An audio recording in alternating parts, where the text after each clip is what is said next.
A little while ago I said I'd gone to Papua New Guinea to help the Papua New Guinea province of the Missionaries of the Sacred Heart, help them by facilitating their chapter. This is Roger from MSC Mission Office, and you're with Mission Alive.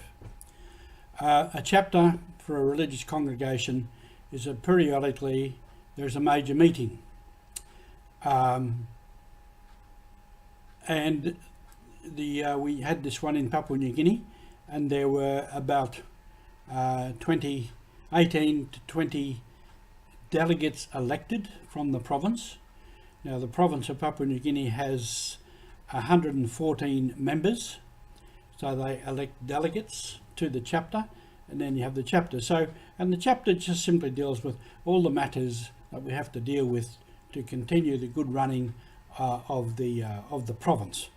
There's a finance report, there's a report of seminary and formation reports, reports from different communities and different areas, and so the business is put before the delegates, and through the discussion there will be something somebody will say, we need to make a recommendation about that, and that's what we do.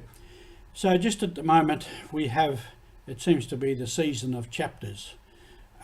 Before the Papua New Guinea one, there was one for our Pacific Islands province, province of the Pacific Islands. That was their first chapter as a province, and I elected a provincial. The previous superior, Father Tamati Sefo, he became the provincial when declared. Because of COVID, he stayed in that position for a couple of years, but now they elected a new one, and Tamati has gone home to the Samoa and is now in a parish in Samoa, which is his home country. So we had the PNG chapter, we've had the Pacific chapter. We are having one here in Australia next month in April.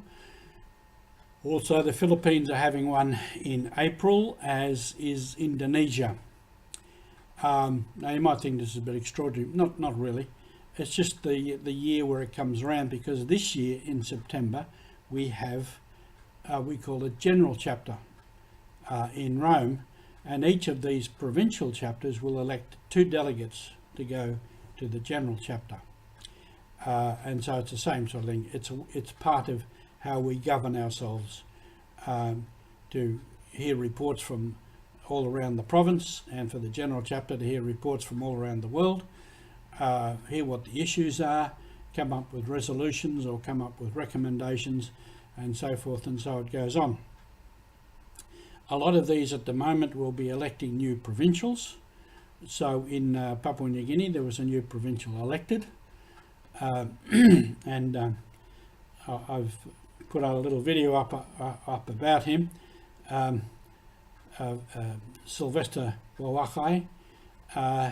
He had been to Rome, and he finished his degree, became what he obtained what we call a licentiate, which is a license to teach, and he was getting ready to begin a career teaching at the seminary, and now he's sidetracked on being provincial.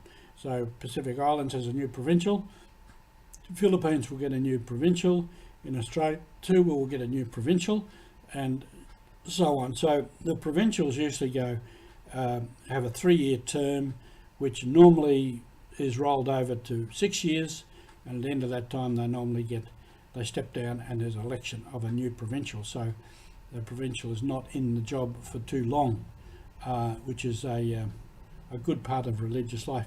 Our leadership can roll on and be renewed and get a fresh man in to continue the process or look for new direction or whatever is needed. So we have a season of chapters for the MSCs, which hopefully will help renew the whole congregation in the different parts and throughout the world, as we continuously look for new vision, new ideas, new directions in a changing world. And this is how we go on mission as missionaries of the Sacred Heart. Thank you for being with us.